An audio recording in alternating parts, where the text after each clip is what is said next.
And now we would like to introduce Sonia Doi, who will do a short presentation on mediumship, its dangers, and moral aspects.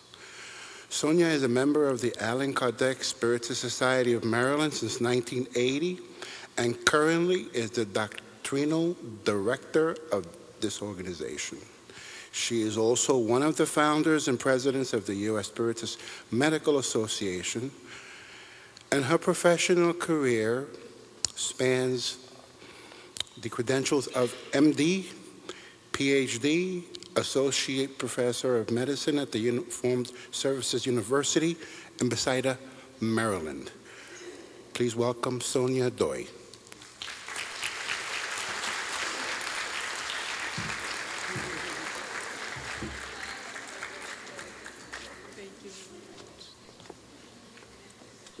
Wow, I can see a whole different world now. Good afternoon, everyone. I would like first to thank the organizing committee for giving me the opportunity to speak in this wonderful event. My topic today is mediumship, its dangers and moral aspects. And I have divided it into parts, although it's only 15 minutes. But first, we're going to talk about the influence of the practice of mediumship on health, the mind, and on children.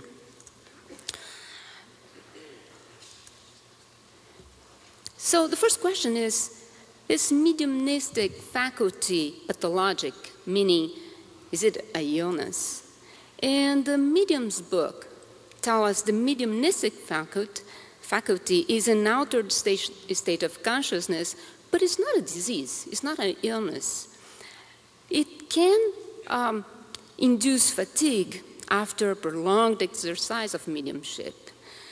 Like Sonia is the same as any other faculty that we exercise, like playing music, playing the piano. But this fatigue is especially present with physical effects, mediumship with physical effects, due to the expenditure of fluids. But these fluids are always restored after resting. So if a medium does not feel well, the medium, he or she, should look for other causes, not apply to mediumship activity. When the medium begins to feel tired, fatigued, constantly, it is time to stop. And the Medium's book tells us there are times when it's prudent and necessary to abstain from, or at least moderate, the use of mediumship. And why is that? Many times the medium has a physical or mental problem that has to be taken care of, or sometimes the intensity and type of communication it induces fatigue. So what is the recommendation? Never elicit or encourage mediumistic practice in frail individuals. This is a recommendation that we should follow. The other question is, can mediumship produce insanity? And the Spirit's book tells us again, no more than any other faculty, no more than anything else. This can occur when the individual is already predisposed to insanity. And we have to take some precautions. Individuals that are predisposed to insanity can show some signs of eccentric ideas, mental disturbances, and what we should do, we should keep them away from the mediumistic practice. And this is basically because the Spiritist ideas doesn't have any more influence than any other ideas, as we already said. But the Spiritists can be responsibilized, attributed to be responsible for these disturbances. So what is the recommendation again?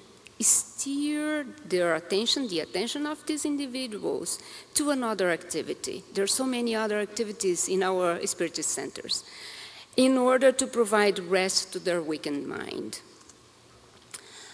What about children? Children may manifest mediumistic faculties spontaneously. And in this case, when these this happens spontaneously. It's inherent to their nature. Therefore, their organism, their physical constitution is already adequate for the activity. We probably notice when, you know, kids, small kids, manifest spontaneous mediumistic faculty. They might have visions, but they are usually not concerned with these visions. They don't really make a good, huge impact on the children. It's very natural, and they pay little attention to them and usually forget them very easily. This does not apply to mediumship when these are artificially caused or induced.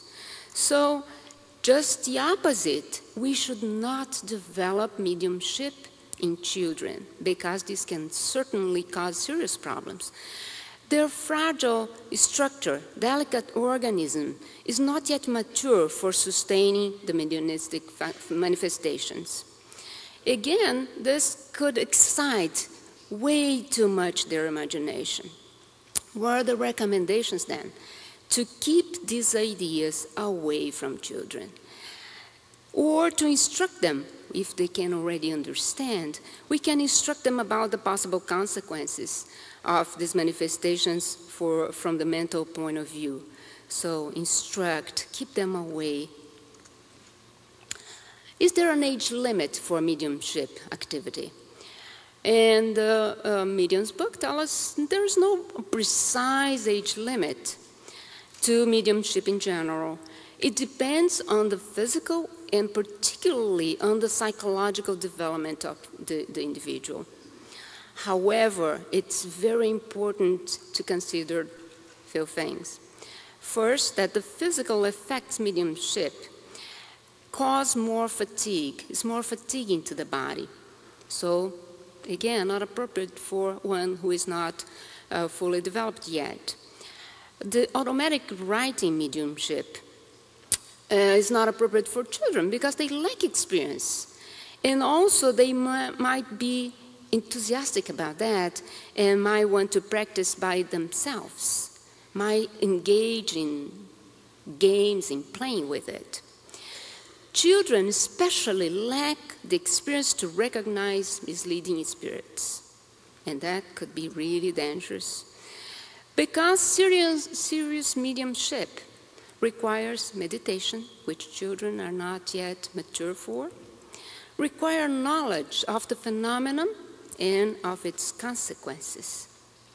Children may engage in careless evocations or use of mediumship for entertainment.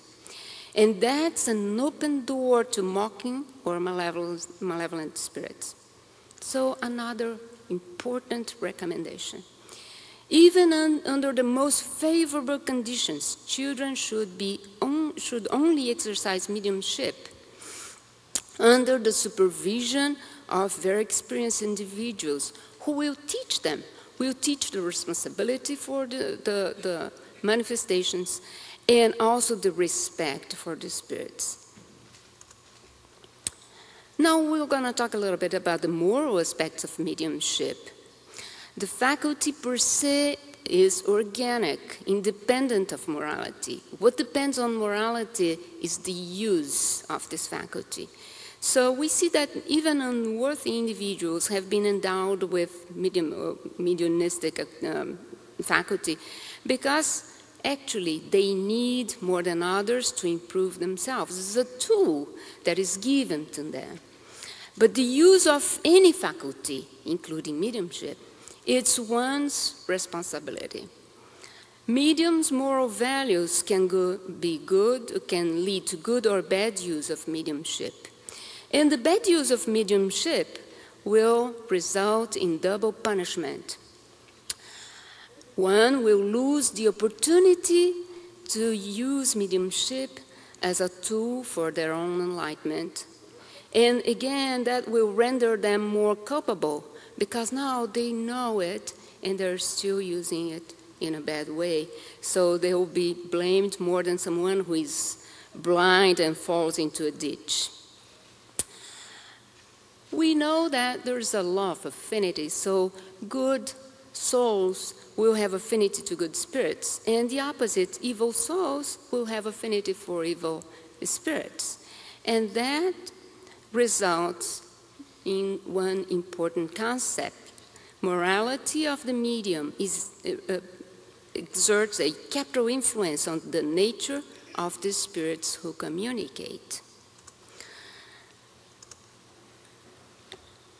And even very, good mediums who conduct their lives in high moral values can be affected by deceiving spirits, deceiving messages.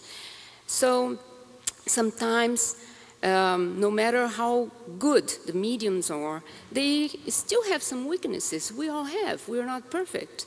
So that little weakness can expose them to deceiving spirits. Less evolved spirits may try to influence those gifted mediums who can resist, but also they may fall, and as they fall, they become a prey, they become dependent of that spirit, and this can lead to obsession. Deceiving communications are actually warnings to these mediums so that they understand they are not infallible and they should avoid pride. Perfect mediums do not exist. There would be those who evil spirits would never dare to try to deceive. Good mediums, it's not me who is saying this, but it's Medium's book, are rare. They are attuned solely to good spirits and they are deceived the least. And the virtues who attract good spirits, as we all know, goodness, benevolence, simplicity of heart, loves for one another. And the opposite would repel good spirits, that repel good spirits, or pride, selfishness, envy, jealousy, hate, greed, sensuality, etc. But pride is the worst of it. Pride opened the door to evil spirits. All moral imperfections will do that, but pride is the one that spirits, the malevolent spirits, most exploit. Pride starts with a blind confidence in the superiority of the communications and the infallibility of the communicating spirit. The mediums start rejecting and avoiding any type of counsel. Pride is almost always aroused in mediums by those who surround them, because there are people who sought and praise these mediums, and they start to feel indispensable, arrogant. So here is the final message that we should all strive to follow, strive to and pay attention to. Mediums of high moral values are mediums that give more attention to the message, more importance to the message than to the names of the spirits who communicate. They never forget that the affinity with good spirits is proportional to the efforts to repel the evil one. So they must remain in good conduct. Never take advantage of the mediumistic faculty or attribute themselves any merit for being a medium. And accept the good communications received as a blessing. And strive to be worthy of them through goodness, benevolence, and modesty. And he only could fit a few things here in 15 minutes, but I'm sure that you all want to go deeper into this topic, and the reference is our Medium's book, chapter 18 and 20th. Thank you so much.